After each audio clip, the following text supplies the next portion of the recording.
Right breaking చేసిన మాజీ CM Jagan పై హత్యాయత్నం కేసు నమోదైంది. జగన్ తో పాటు సిఐడి మాజీ డీజీ సునీల్ కుమార్ పై గుంటూరు పోలీసులు కేసు నమోదు చేశారు. టీడీపీ ఎమ్మెల్యే రఘురామకృష్ణంరాజు ఫిర్యాదుతో గుంటూరులోని నగరపాలెం పిఎస్ లో కేసు నమోదైంది. కస్టడీ సమయంలో తనపై హత్యాయత్నం చేశారని రఘురామ ఫిర్యాదులో పేర్కొన్నారు. తనను అక్రమంగా అరెస్టు చేసి వేధించారని కంప్లైంట్ చేశారు. ఈ కేసులో ఏ3గా మాజీ సీఎం జగన్ పేరును నమోదు చేసినట్లు పోలీసులు తెలిపారు. ఇక ఏ2గా ఐపీఎస్ అధికారి సీతారామాంజనేయులు, ఏ4గా విజయపాల్, ఏ5గా డాక్టర్ ప్రభావతి పేరును చేర్చామన్నారు. ఈమెయిల్ ద్వారా రఘురామకృష్ణంరాజు ఫిర్యాదు చేశారని, మాజీ సీఎం జగన్ ఒత్తిడి మేరకే తనను అరెస్టు చేశారని ఉండి ఎమ్మెల్యే రఘురామ ఫిర్యాదు చేసినట్లు పోలీసులు వివరించారు. రైట్, ఇక ఇదే అంశానికి సంబంధించి మరింత సమాచారం మా కరెస్పాండెంట్ రామకృష్ణ ఫోన్ ద్వారా అందిస్తారు. రామకృష్ణ, చెప్పండి, గుంటూరు నగరపాలెం పిఎస్ లో మాజీ సీఎం జగన్ మీద ఉండి టీడీపీ ఎమ్మెల్యే రఘురామకృష్ణంరాజు ఫిర్యాదు చేసినట్లుగా తెలుస్తోంది.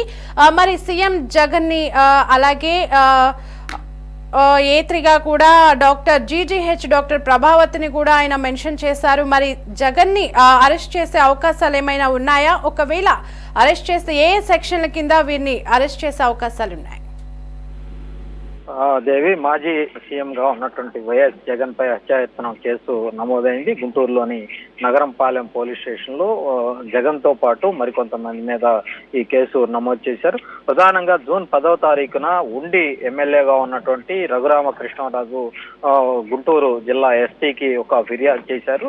గతంలో వైఎస్ఆర్ కాంగ్రెస్ పార్టీ ప్రభుత్వం అధికారంలో ఉన్న సమయంలో తనను కస్టోడియల్ టార్చర్ చేశారని, దాని మీద పూర్తి స్థాయిలో విచారణ జరపాలని కూడా తన ఫిర్యాదులో రఘురామకృష్ణరాజు పేర్కొన్నారు. ఈ క్రమంలోనే అప్పటి సిఐడి మాజీ డీజీగా ఉన్నటువంటి సునీల్ కుమార్ తో పాటు మిగిలిన వారి మీద కూడా పోలీసులు కేసు నమోదు చేశారు. దీనికి సంబంధించి వైఎస్ జగన్ ఏ3గా ఆయన ఉన్నారు, ఏ2గా ఐపీఎస్ అధికారి సీతారామాంజనేయులు ఉన్నారు, ఏ1గా సునీల్ కుమార్ మీద కూడా పోలీసులు కేసు నమోదు చేయడం జరిగింది. సెక్షన్ 120B 166, 167, 197, 307, 326, 465, 506 రెడ్ విత్ 34 సెక్షన్ల కింద వీళ్ళ మీద కేసులు అయితే నమోదు చేయడం జరిగింది. ఇక మనం అసలు ఈ కేసుకు సంబంధించి పూర్తి వివరాలు కనుక తెలుసుకునే పరిస్థితి అయితే, అప్పట్లో వైఎస్ఆర్ కాంగ్రెస్ పార్టీ అధికారంలో ఉన్న సమయంలో ఏపీ ప్రభుత్వ ప్రతిష్టకు భంగం కలిగించారన్న ఏకైక ఉద్దేశంతో ఒక కుట్రపూరితంగా అప్పుడు ఏపీ సిఐడి చీఫ్ గా ఉన్నటువంటి సునీల్ కుమార్ రఘురామకృష్ణంరాజు మీద కేసు నమోదు చేసి 2021 మే 14వ తారీఖున హైదరాబాద్ లో ఉన్నటువంటి గచ్చిబౌలిలో ఆయన రఘురామకృష్ణంరాజు నివాసం ఉంటుంది. ఆ నివాసంలోకి సిఐడి అధికారులు సినీ ఫక్కీలో చొరబడి అక్కడ ఉన్నటువంటి రఘురామకృష్ణరాజు కుటుంబ సభ్యులను, అక్కడ సిబ్బందిని, వాళ్ళందరినీ కూడా భయభ్రాంతులకు గురి చేసి ఆయన్ను అరెస్ట్ చేశారు. ఆ అరెస్ట్ వ్యవహారాన్ని కనీసం అప్పుడు ఉన్నటువంటి లోక్సభ స్పీకర్ కూడా దృష్టికి కూడా తీసుకురాకుండా, అక్కడ ఉన్నటువంటి స్థానిక పోలీసులకు కూడా ఈ అరెస్టు సమాచారాన్ని తెలియపరచకుండా ఒక కిడ్నాప్ తరహాలో హైదరాబాద్ లో క్రియేట్ చేసి అక్కడి నుంచి రఘురామకృష్ణరాజును తీసుకురావటం జరిగింది. ఆయన మీద అప్పట్లో 124A, ఐపీసీ 153B సెక్షన్ కింద సిఐడి అధికారులు కేసు నమోదు చేయడం జరిగింది. దాంతో పాటు ఐపీసీ సెక్షన్ 505 కింద కూడా రఘురామకృష్ణరాజు మీద కేసు నమోదు చేశారు. ఆయన ఒక దురుద్దేశపూర్వకంగా రఘురామకృష్ణరాజు ఏపీ ప్రభుత్వం మీద ఒక కుట్రకు పాల్పడ్డారని సిఐడి అధికారులు అభియోగాలు ఆ రోజుల్లో నమోదు చేశారు. దీంతో రఘురామకృష్ణరాజు మీద నాన్ బెయిలబుల్ కేసు నమోదైంది. ఈ కేసులో రఘురామకృష్ణరాజును సిఐడి పోలీసులు అరెస్ట్ చేసి గుంటూరుకు తీసుకొచ్చారు. సిఐడి ఆఫీసుల్లో ఆయన్ను ఒక రకంగా నిర్బంధించి టార్చర్ కు గురి చేసి పరిస్థితి ఉంది. ఆయన అరికాళ్ల మీద తీవ్రంగా కొట్టడంతో పాటు ఒక రకంగా హత్యాయత్నం చేసే పరిస్థితి అయితే చాలా స్పష్టంగా ఆ రోజు ఉందని రఘురామకృష్ణరాజు పెద్ద ఎత్తున ఆరోపణలు కూడా చేశారు. ఆయన కాళ్లకు తీవ్రంగా దెబ్బలు తగలటంతో పాటు అక్కడ ఉన్నట్టు ఏవైతే రఘురామకృష్ణరాజును తీవ్రంగా కొడతా ఉన్నారో ఆ దృశ్యాలన్నింటినీ కూడా ఫోన్లో స్వయంగా జగన్మోహన్ రెడ్డికి చూపించటం, జగన్మోహన్ రెడ్డి కూడా ఆ వీడియోలో ఇంకా కొట్టండి అని పోలీసుల్ని మరింత రెచ్చగొట్టే ప్రయత్నం కూడా చేసినటువంటి సందర్భాలు ఉన్నాయని కూడా రఘురామకృష్ణరాజు అప్పట్లో పెద్ద ఎత్తున ఆరోపణలు అయితే చేశారు. ఆ తర్వాత రఘురామకృష్ణరాజు గుంటూరు ప్రభుత్వ ఆసుపత్రికి తీసుకొచ్చి ఏవైతే ఆ దెబ్బలు నమోదు చేయాలని కోర్టు న్యాయమూర్తి ఆదేశించారో అక్కడ కూడా కొంత మ్యాన్ప్లేట్ చేయటం జరిగింది.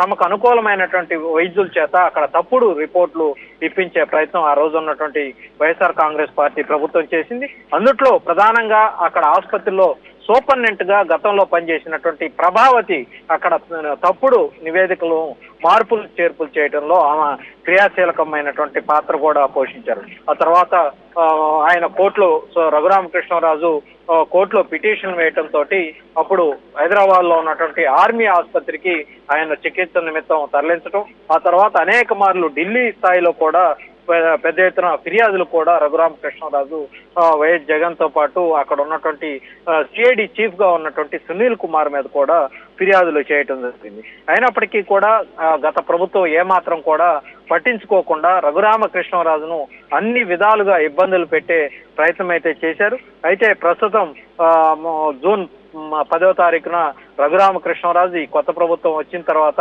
తప్పనిసరిగా తనకు జరిగినటువంటి అన్యాయం మీద పోరాటం చేయాలని ఆయన నిర్ణయించుకున్నారు.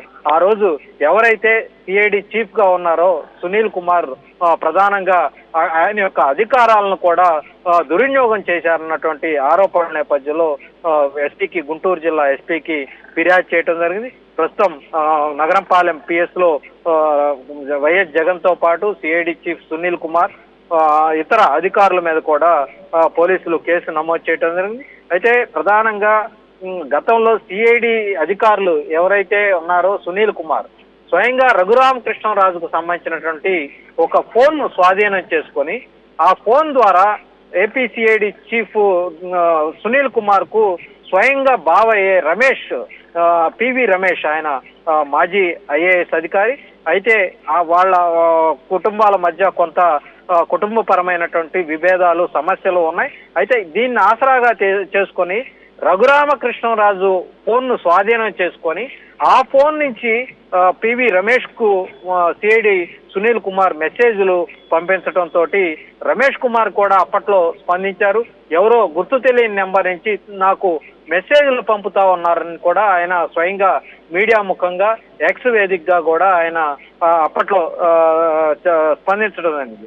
ఆ రోజుల్లోనే రఘురామకృష్ణరాజు చాలా స్వయంగా తన ఫోన్ ను పివి సునీల్ కుమార్ స్వాధీనం చేసుకుంటే దాన్ని ఒక పక్కన పెట్టాలి, కానీ దాన్ని నా ఫోన్ ను కూడా దుర్వినియోగం చేసే ప్రయత్నం అయితే సునీల్ కుమార్ చేస్తూ ఉన్నారని కూడా స్వయంగా ఢిల్లీ డిప్యూటీ పోలీస్ కమిషనర్ కూడా రఘురామకృష్ణరాజు స్వయంగా పోలీసు ఫిర్యాదు చేశారు. అయితే ఆయన మీద ఢిల్లీలో కూడా ఐపీసీ సెక్షన్ 119, 379, 403 ఈ సెక్షన్ల కింద మొత్తం ఒక 8 సెక్షన్ల కింద ఆ రోజు ఢిల్లీ పోలీసులు ఏదైతే సిఐడి చీఫ్ గా ఉన్నటువంటి సునీల్ కుమార్ మీద కూడా వాళ్ళ మీద కూడా వాటిని కేసు నమోదు చేయాలన్నటువంటి ఆలోచన కూడా చేసినటువంటి పరిస్థితి ఉంది.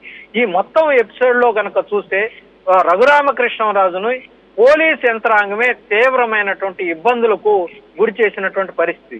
స్వయంగా ఆయన నరసాపురం పార్లమెంటు స్థానానికి పార్లమెంటు సభ్యుడై ఉండి కూడా ఆ ప్రాంతంలో తిరగలేనటువంటి పరిస్థితిని వైఎస్ జగన్మోహన్ రెడ్డి ప్రభుత్వం, సిఐడి చీఫ్ గా ఉన్నటువంటి సునీల్ కుమార్ వీళ్ళిద్దరూ కూడా అక్కడ కల్పించారు. దీంతో ఆయన ఎక్కువ రోజులు ఢిల్లీలోనే గడపాల్సి వచ్చింది. ఆయన రోజువారీగా ప్రెస్ మీట్లు అవన్నీ కూడా ఆన్లైన్ లో కొనసాగిస్తూనే తన నియోజకవర్గానికి వెళ్ళలేనటువంటి పరిస్థితుల్లో ఆయన ఢిల్లీలోనే ఎక్కువగా ఉండాల్సి వచ్చింది. ఆ రోజు హైదరాబాద్ లో తెలంగాణలో కేసీఆర్ ప్రభుత్వం అధికారంలో ఉంది, ఇటు జగన్మోహన్ రెడ్డి ప్రభుత్వం, ఇద్దరు కలిసి రఘురామకృష్ణరాజును ఇబ్బందులు పెట్టే ప్రయత్నం అయితే ఆ రోజు చేయటంతో ఎప్పుడైతే ఎన్నికలు సమీపించాయో ఆ తరుణంలో రఘురామకృష్ణరాజు నేరుగా రావటం, ఇక్కడికి ఎన్నికల నోటిఫికేషన్ రావటంతో ఎన్నికల కమిషన్ పరిధిలోకి ఈ రాష్ట్రంలో ఉన్నటువంటి యంత్రాంగం మొత్తం వెళ్ళిన తర్వాత ఆయన స్వయంగా రాష్ట్రంలోకి చేరుకొని తెలుగుదేశం పార్టీలో చేరటం, ఉండి అసెంబ్లీ నియోజకవర్గం నుంచి పోటీ చేసి ప్రస్తుతం ఆయన అక్కడ నియోజకవర్గానికి ఎమ్మెల్యేగా ఉన్నారు. ఇవాళ ఆనాడు జరిగినటువంటి ఏవైతే ఘటనలు ఉన్నాయో సిఐడి చీఫ్ గా ఉన్నటువంటి సునీల్ కుమార్ వ్యవహరించినటువంటి తీరు దాని అన్నిటి మీద కూడా ప్రస్తుతం పోలీసులకు అయితే కంప్లైంట్ చేశారు. ఆయన పోలీసులు కేసు కూడా నమోదు చేశారు. ప్రస్తుతం అయితే బహుశా మరి వీళ్ళందరినీ కూడా కేసు నమోదు చేశారు కాబట్టి వీళ్ళందరినీ కూడా పోలీసులు అరెస్ట్ చేసే అవకాశం అయితే కనిపిస్తా ఉంది. మరి ఎప్పుడు పోలీసులు దీని మీద యాక్షన్ ప్రారంభిస్తారనేది వేచి చూడాల్సిందే Devi. Right, thanks for the latest updates Ramakrishna.